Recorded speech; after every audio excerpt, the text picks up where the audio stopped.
하나님께서 또 여러분들에게 이 찬양과 같은 귀한 은혜가 있기를 원합니다. TV는 사랑을 싣고라고 하는 프로그램이 있습니다. 요즘은 조금 이름이 바뀌어서 다른 포맷으로 진행되는데 어떤 출연자가 나와서 자기가 만나고 싶은 사람을 이렇게 찾아가는 그런 프로그램입니다. 근데 보통 내가 누구에게 은혜를 베풀었는데 그 사람을 만나고 싶은 게 아니라 은혜 받은 사람, 나를 특별히 사랑해 준 사람을 만나는 프로그램이죠. 그런데 거기에 얼마 전에 보니까 어느 한 개그맨이 나왔는데 이 개그맨이 자기 중학교 은사를 찾는 내용이었습니다. 그분은 바로 이 검도 선생님이었는데 이 개그맨이 중학교를 졸업하고 고등학교 입학하고 얼마 되지 않아서 자퇴를 했어요. 근데 아마 친구들이 이렇게 좀 좋지 않은 친구들이었던 것 같기도 하고 그 성적표를 보여주는데 공부를 못한 게 아니라 공부를 안 했더라고요. 죄다 이렇게 알탄의 끝에서 가끔 하나 양 나올 정도로 그런 친구였는데 이 개그맨이 나중에 이제 그 선생님을 만났는데 자기가 그렇게 방황할 때 그래도 그 선생님이 자기를 끝까지 붙들어 주려고 애를 쓰셨다. 그래서 보고 싶다.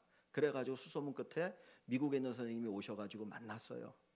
그런데 함께 부둥켜안고 울면서 나중에 선생님이 뭐라고 말하냐면 내가 조금만 더 너를 사랑했더라면, 내가 조금만 더 너를 붙들어줬더라면 네가 학교를 떠나지 않고 고등학교를 다 졸업했을 텐데 하는 아쉬움이 있다라고 이야기를 합니다. 그 학생을 향한 하나님의 그 선생님의 사랑이었고 열심이었죠. 그런데 그 열심이 귀하고 소중하지만 선생님 입장에서 내가 조금만 더 열심을 냈다면, 조금만 나이가 더 능력이 있었다면, 내가 조금만 더 사랑했다면 네가 더 방황하지 않아도 되었을 텐데 하는 아쉬움을 가지고 있었습니다. 우리가 어떤 열심을 낼 때에 그 열심이 어떤 능력이 있느냐 없느냐의 차이도 중요합니다. 내가 열심을 내지만 내가 능력이 없으면 그 열심에는 한계가 있을 수밖에 없어요. 오늘 하나님께서 우리를 향한 열심을 이야기하고 계십니다. 우리가 읽었던 이 본문 끝부분에 보면 7절 맨 마지막에 보면 만군의 여호와의 열심이 이를 이루시리라. 열심이라고 하는 말이 뭡니까? 그냥 한문을 풀어 쓴다면 뜨거운 마음이에요. 그 눈감을 향해서 뜨거운 마음이 있는 것, 그 어떤 것을 향해서 뜨거운 마음이 있는 것인데 이 여호와의 열심은 우리를 향한 하나님의 뜨거운 마음입니다. 우리를 향한 하나님의 간절한 사랑입니다. 이 사랑이 우리에게 이미 있었고 우리에게 이미 흘러왔다라고 이야기하고 계셔요. 그런데 내가 뜨거운 마음이 있을지라도 거기에 내가 어떤 능력이 있느냐에 따라서 그 마음이 어떤 모습으로 나타날 수 있는가 하는 것이 표현되어집니다.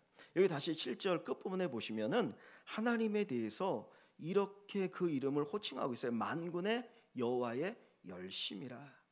우리가 믿는 하나님을 성경에는 두 가지 이름으로 우리에게 가르쳐 주셔요.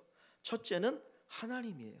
하나님 엘로힘이라고 하는 건데 하나님이라고 하는 건 절대자라는 거죠. 절대자. 우리가 믿는 신이 그분이 절대자이시다. 그분만이 절대자이신 오직 한 분이신 신이다라고 하는 그 의미가 담길 때 엘로힘 또는 하나님이라고 표현을 합니다. 반면에 여호와라고 하는 것은 사랑이 담겨 있는 이름이에요. 우리를 사랑하신다라고 하는 것을 표현할 때 여호와라고 하는 이름을 쓰고 있어요. 그래서 성경을 여러분들이 읽을 때에 하나님이라고 하는 단어가 나오면 어떤 전능한 절대자라고 자기 자신을 표현하는 것이고 여호와라고 하는 이름을 쓸 때는 우리를 향한 어떤 하나님의 사랑과 개인적인 관계에 대해서 표현하고 있다라고 보시면 되는 거예요. 그러니까 우리를 사랑하시는 그 여호와 하나님이 우리를 향해서 열심을 내고 있다는 거죠. 우리를 사랑하는데 그 열심의 한계가 얼마나 되겠습니까? 그죠? 근데 여호와라고 하는 표현뿐만 아니라 그 밑에 보니까 어떤 표현이 있습니까? 만군의 여호와라고 그랬어요. 만군이라고 하는 말은 모든 군대를 가르치는 거예요. 모든 군대의 하나님이다. 그 말은 뭡니까? 모든 군대를 다스릴 만큼의 큰 능력을 가지고 계신 분이 우리의 하나님이라는 거죠. 성경에 보면 엘리야라고 하는 선지자가, 엘리사라고 하는 선지자가 있습니다.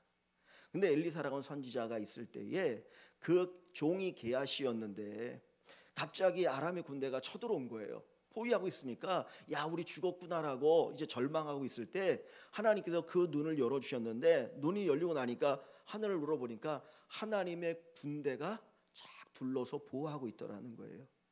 그러니까 여기에 만군의 여호와라고 하는 표현을 쓴 것은 능력이 최고이신 하나님뿐만 아니라 그 능력을 가지고 우리를 한없이 사랑하시는 하나님이라는 거예요.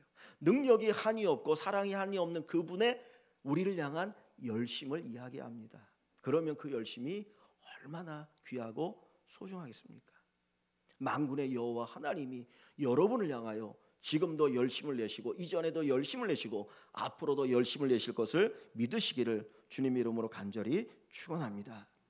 그런데 그 하나님의 열심이 어떻게 우리에게 표현되었습니까? 9장 6절에 보면 이렇게 표현합니다. 이는 한 아기가 우리에게 낳고 한 아들을 우리에게 주신 바 되었는데 라고 말씀하셔요. 즉 이 이야기는 뭐냐면 하나님의 열심이 하나님의 아들을 우리에게 주셨다라는 거예요. 하나님의 아들 예수 그리스도를 우리에게 주시는 것으로 하나님의 열심을 표현합니다. 요즘은 그런 게 없지만 예전에는 이렇게 대를 잇는 게 너무 중요하잖아요. 요즘은 딸을 많이 낳고 뭐 하나밖에 안 나니까 아들이 딸은 별 관심이 없는데 예전에는 자식을 낳았는데 아들이 없으면 양자를 데려오는 경우가 종종 있습니다. 근데 아버지의 형제들 가운데 한 형제가 자식이 없는 거예요. 아들이 없는 거예요. 그러면 자식이 여럿 있는 그 집에서 양자를 하나 이렇게 데려다가 대를 잇는 경우가 종종 있거든요. 그냥 호적만 거기에 올리고 같이 이제 뭐 가까이 지내잖아요. 근데 어떤 부모가 이제 자기 동생 집에 아들 하나를 양자를 보내려고 하는데 아들이 몇 있는데 첫째를 보내자니 첫째니까 안 되고 둘째를 보내자니 둘째는 안 되고 셋째를 보내니까 몸이 약해서 안 되고 막내는 막내라서 안 되고 그래서 보낼 아들이 없다는 거예요. 그런데 하나님께서는 우리를 향하여서 누구를 주셨어요? 하나밖에 없는 독생자 아들을 보내셨다는 거예요. 이게 하나님의 우리를 향한 열심입니다. 하나님께서 아들을 주실 정도로 우리를 사랑하시고 아들을 주실 정도 우리를 향한 열심이 있다라고 하는 것을 말씀해 주고 있습니다. 근데 그 아들이 어떤 아들입니까? 자, 6절을 한번 같이 봅니다. 6절 한번 우리 같이 읽겠습니다. 6절. 이는 한 아기가 우리에게 낳고 한 아들을 우리에게 주신 바 되었는데 그의 어깨에는 정사를 메었고 그의 이름은 기묘자라 모사라 전능하신 하나님이라 영존하시는 아버지라 평강의 왕이라 할 것임이라. 이 하나님이 보내신 그 아이에 대해서 우리에게 선물로 주신 그 아이가 어떤 아이냐 하는 것을 이 뒷부분에 얘기하고 있는데 그의 어깨에 있는 정사를 메었다 그랬어요. 정사라고 하는 말이 뭐냐면 어떤 권력을 얘기합니다. 권력. 세상을 다스리는 어떤 힘을 이야기하는 거예요. 그러니까 그 아이, 그 예수님에게는 세상을 다스리는 힘이 있으시다. 그리고 또 그분은 어떻게 얘기합니까? 그의 이름은 기묘자라. 기묘자라는 말이 뭡니까? 기묘자. 사실 성경 외에는 이런 단어를 쓰지 않아요. 이 기묘자라는 말이 영어로 말하면 원더풀이에요. 원더풀. 놀랍다라는 말이에요. 놀라운 분이에요. 놀라운 일을 많이 행하시는 분, 우리를 놀랍게 하는 일들을 많이 행하시는 분이라고 하는 것을 표현하고 있는 이름이에요. 또 모사가 뭡니까? 모사, 뭐를 이렇게 잘 만드는 사람이죠. 성경에는 이 모사라는 단어는 카운셀러라는 거예요. 카운셀러. 우리가 힘들고 어려울 때 우리에게 다가오셔서 위로하시고 격려하시고 그 문제를 풀어주고 해결해 주시는 분, 그건 모사라고 표현하고 있어요. 또 전능하신 하나님이라. 모든 것을 할 수 있는 무한한 능력을 가지고 계신 하나님이시고 영존하시는 아버지다. 영원히 존재하시는 분이에요. 영원히 존재하는. 근데 아버지라는 표현을 썼는데 이 아버지라는 표현을 쓴 건 뭐냐면은 아버지의 역할 가운데 하나가 뭐냐면 자식을 보호하는 거예요. 그죠? 자식을 보호하는 거예요. 그래서 우리를 영원토록 보호하시는 분. 그리고 마지막 또 뭐라고 합니까? 평강의 왕이라. 우리에게 평강을 주시는 왕입니다. 그분이 누구라고요? 하나님 우리에게 선물로 보내신 예수 그리스도예요. 하나님께서 우리를 향한 열심이 자기 아들을 우리에게 보내셨는데 그 아들은 바로 이런 분이라고 하는 것을 표현하고 있어요. 그 이야기는 뭡니까? 하나님께서 이 세상이 줄 수 없는 최고의 선물을 우리에게 주셨어요. 아들을 우리에게 선물로 주셨다라고 하는 것은 두 가지를 우리에게 생각하게 합니다. 첫째는 하나님이 그만큼 우리를 소중하게 여기신다는 거예요. 여러분들 가끔 이제 선물을 하시죠. 연말이 되어지면 선물하거나 특별한 일이 선물을 할 때에 누군가에 감사하는 마음이 선물을 할 때에 똑같은 선물을 하진 않아요. 어떤 분의 선물할 때는 한 몇만 원짜리 하는 경우도 있고, 어떤 분에게는 그 이상의 값어치가 나는 걸 선물할 때가 있어요. 그 차이는 어디에 있습니까? 뭐의 차이예요? 마음의 차이죠. 그 사람이 내게 준 은혜에 대한 차이잖아요. 그죠? 내가 그 사람을 어떻게 생각하느냐에 따라서 선물하지만 선물의 어떤 값어치가 다른 것들을 하게 되어져요. 그러면 하나님께서 이 세상이 줄 수 없는 최고의 선물, 하나님의 아들 예수 그리스도를 우리에게 선물로 보내셨다면 하나님은 우리를 어떻게 생각하시는 겁니까? 여러분이 아무리 소중하고 귀하게 여기는 분일지라도 여러분의 자식을 선물로 주지 않을 거예요. 그런데 하나님께서는 그 하나님의 아들 예수 그리스도를 우리에게 선물로 주셨다는 것은 우리를 그만큼 소중하게 여기신다는 거예요. 이 땅이 그 어떤 것보다 더 소중하게 여기기 때문에 하나님의 아들을 우리에게 주실 정도로 내가 너를 사랑하고 있다, 내가 그렇게 소중히 여기고 있다라고 하는 것을 가르쳐 줍니다. 그런데 우리 자신을 보면 우리가 하나님 앞에 그렇게 소중히 여김받을 만한 존재입니까? 사실 엄밀하게 따지면 우리는 죄인 아닙니까? 하나님의 마음을 아프게 한 사람들 아닙니까? 하나님의 말씀을 반역한 자들 아닙니까? 하나님 앞에 돌아선 자들 아닙니까? 사랑받을 만한 조건도 없어요. 사랑받을 만한 존재도 아니에요. 그럼에도 불구하고 하나님이 이 세상이 줄 수 없는 최고의 선물을 우리에게 주셨습니다. 그것은 내가 너희를 아직도 이렇게 사랑한다라고 하는 것을 우리에게 가르쳐 주셔요. 여러분, 예수 그리스도를 우리에게 보내신 하나님의 열심은 하나님이 우리를 얼마나 사랑하시는지, 하나님이 우리를 얼마나 귀하게 여기신지를 가르쳐 주고 계십니다. 내가 비록 연약하고 부족할지라도, 내가 비록 모자랄지라도, 내가 비록 다른 사람과 뛰어나지 않을지라도 하나님은 나를 이렇게 사랑하고 계신다, 하나님 나를 이렇게 귀하게 여기신다라고 하는 것을 여러분들이 믿으시고 감사하실 수 있길 원합니다. 하나님은 여러분을 사랑하셔요. 여러분을 사랑하십니다. 누가 나를 사랑해서 자기 아들을 내게 줄 수 있겠습니까? 사실 아픈 분들 가운데 속에 장기가 고장이 나서 정말 힘들게 살아가는 분들 가운데 장기 이식이 필요한 사람들이 있잖아요.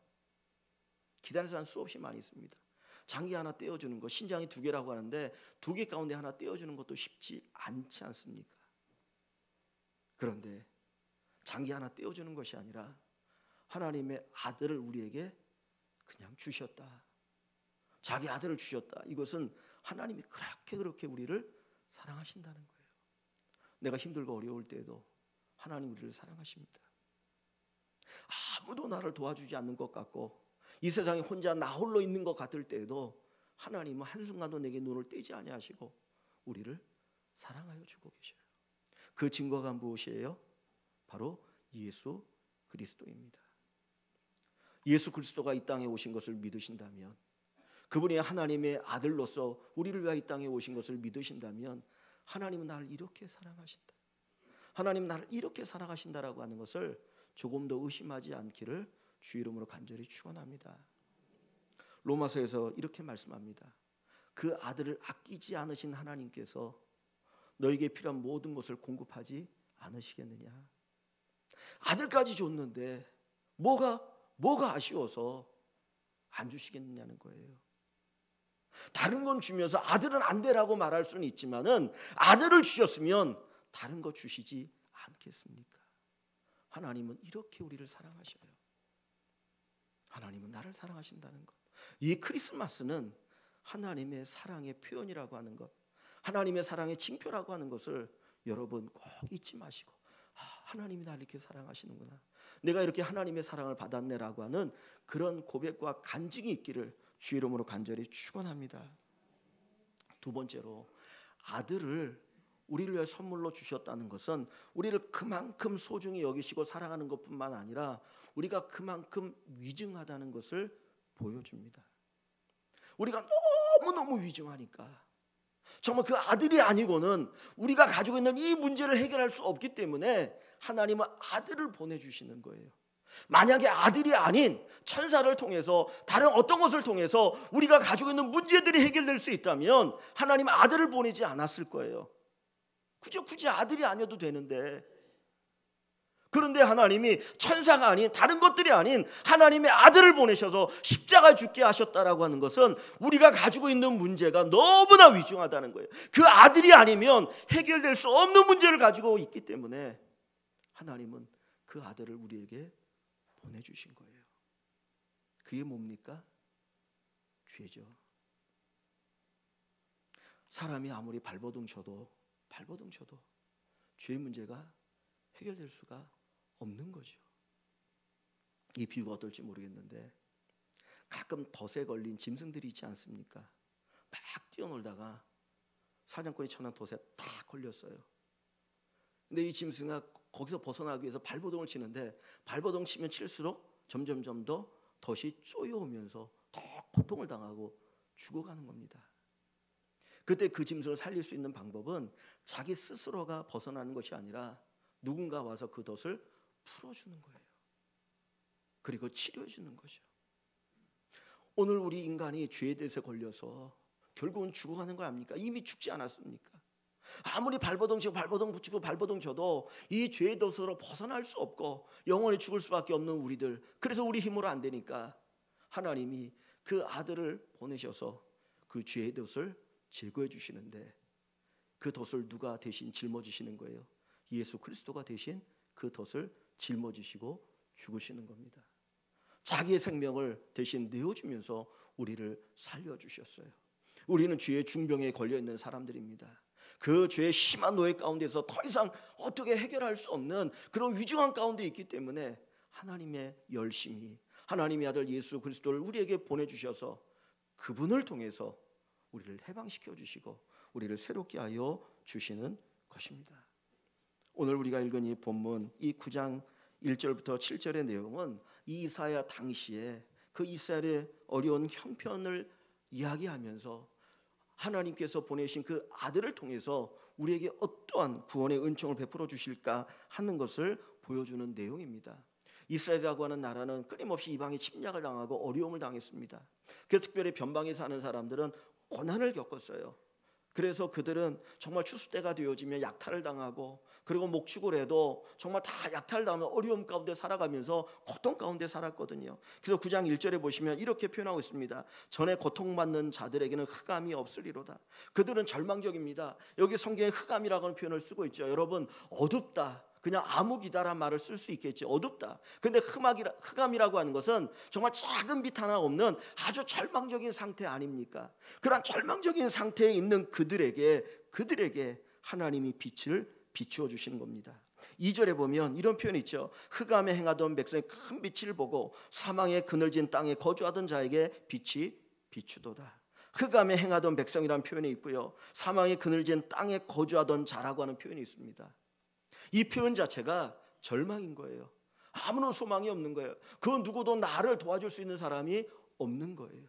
아무리 세상에 돈 많은 사람이 있고 권력 있는 사람이 있어도 그들이 나를 도와줄 수 없어서 그 변방에서 외로움과 고통 가운데 절망 가운데 언제 죽을지 모르는 그냥 하루하루 생존하는 이들을 표현하고 있습니다. 그들에게 뭐가 비쳐요? 한 줄기의 빛이 비추어주는 겁니다.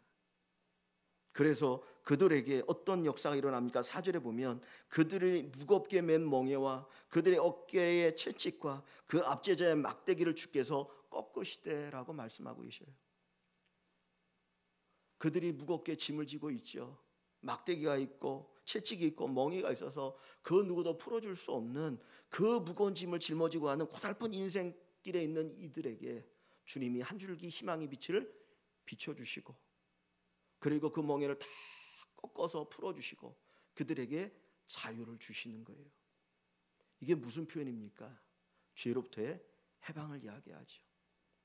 여러분, 왜 인간의 삶이 이렇게 강팍해집니까? 왜 인간의 삶이 이렇게 강팍해질까요? 한마디로 말하면 철저한 이기주의 아닙니까? 근데 그 밑을 들여다보면 뭐예요? 인간의 죄성이에요. 인간의 죄성이에요. 이념이 사람을 바꾸지 못합니다.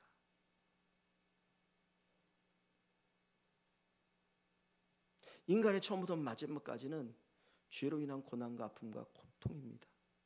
과거에 비해서 얼마나 많은 풍요로움이 있습니까? 이걸 함께 나누면 다 같이 잘 살 수 있는데 안 그러잖아요.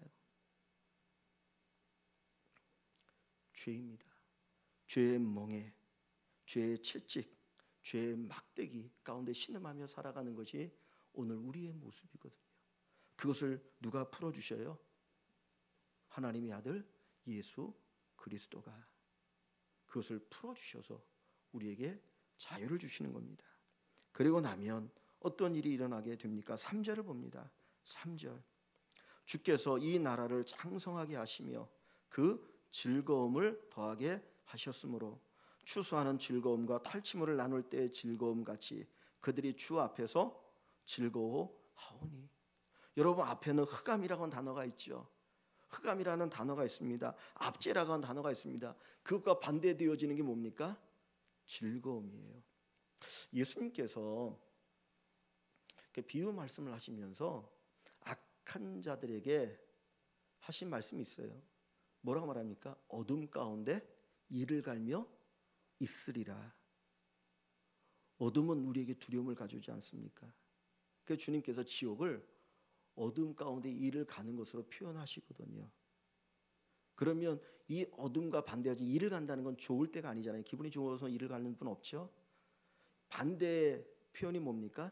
즐거움인 거예요. 죄에 신음하는 그들을 하나님이 해방시켜 주니까 그 안에서 무슨 기쁨이 있어요? 즐거움이 있어요. 근데 이 즐거움을 두 가지로 표현하고 있어요. 하나는 어떤 즐거움으로 표현하고 있습니까? 추수하는 즐거움. 저는 농사를 안 지어서 잘 모르겠는데요.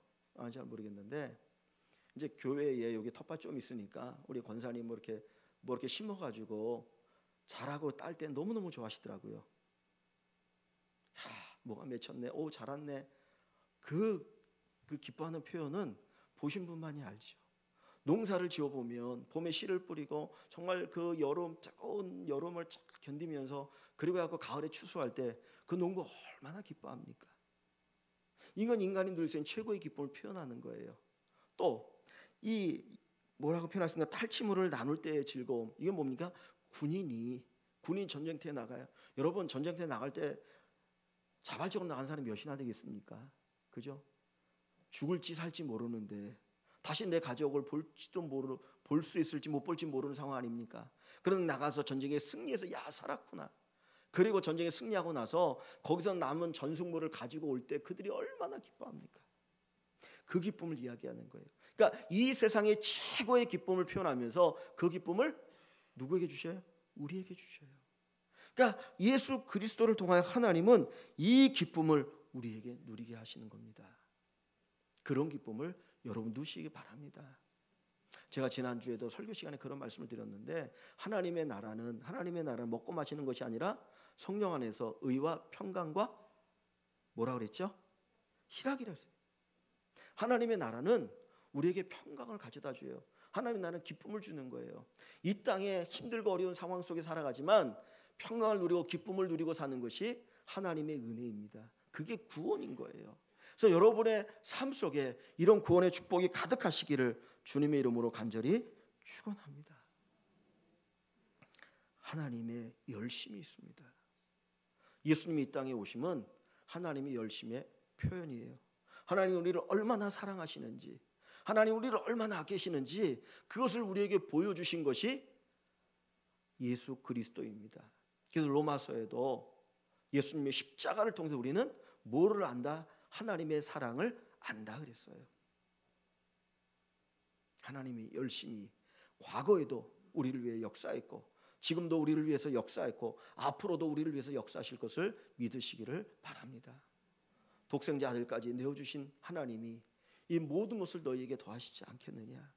하나님 우리 인생을 반드시 책임져 주십니다. 우리를 저 천국까지 인도해 주십니다. 우리 안에 기쁨을 주십니다. 세상이 줄 수 없는 기쁨, 세상에 누릴 수 없는 그 기쁨을 하나님 우리에게 부어주셔서 여러분의 삶의 기쁨이 가득하고 평강이 가득하게 하여 주실 것을 믿습니다. 이 놀라운 은혜가 여러분들에게 가득하시기를 주님의 이름으로 간절히 축원합니다.